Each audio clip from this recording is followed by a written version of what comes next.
We need to empower our young people for a better tomorrow. We need to empower young people for a better tomorrow. The SDGs, Sustainable Development Goals, are a blueprint to achieve a better and more sustainable future for all people.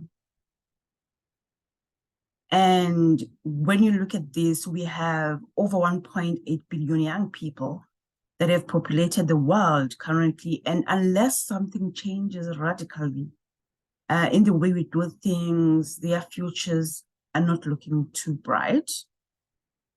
So we have a complex challenge that needs dynamic thinking and a collective leadership so that we can address these inequalities and concerns, that impacts on our youth. As I mentioned before, when you look at the SDGs, the United Nations have a 2030 plan that has highlighted 17 key areas of concern, plus a roadmap on how, to effectively address these. And although, the current generation and workforce has been tasked to initiate these SDGs, but the people that is going to really affect is actually the youth, it's actually our young people. So there is a need now, we need to pass the baton now, not when they are now our age. That's when they realize about these, blueprints, about this framework, about this roadmap. And so there's that need that of passing the baton, sooner rather than later. And it's now becomes our responsibilities as parents, as carers, as governments, as organizations to equip the youth with the necessary skills and thinking that will become essential for a sustainable and profitable future. Because, young people, they are the hope of our nation. They are the hope of the future. And we need to see them as an integral, cog in the development of a better world, of a better future. To do this, we need to engage young people now. And thereby creating an appetite and hunger in them, to advance themselves. So not just advancing on the education. Traditionally, literacy was defined as the ability to read and to write.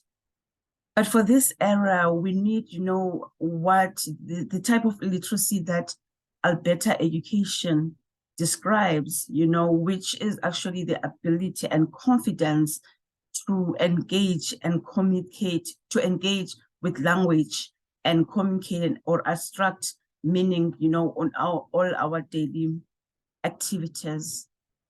That is the type of literacy. So it then, incorporates a type of thinking and a type of skill set that is essential for this era. I'm just going to talk about forces of this century that are necessary, that, as a young person, you have to look at how you can improve those type of skills. The first one is forces. It's the ability to communicate. In this era, you have to be able to communicate in your area of gifting, definitely. The ability to create, the creativity aspect, the ability to be a critical thinker. You have to be a critical thinker.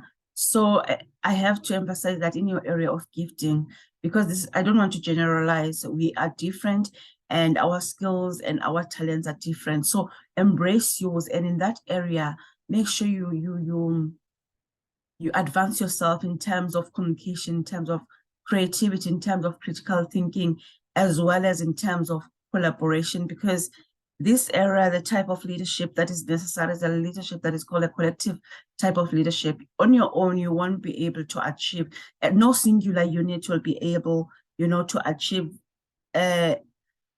or to bring solutions to the complex challenges that you are having in this era. So we'll continue with this discussion because I think it's very important. I'm seeing a gap because most of the time we empower young people with the education, but it's not only the education, there's a type of thinking that we have to also look at that is necessary for this type of era. Thank you so much for lending me your ear. Until next time, bye.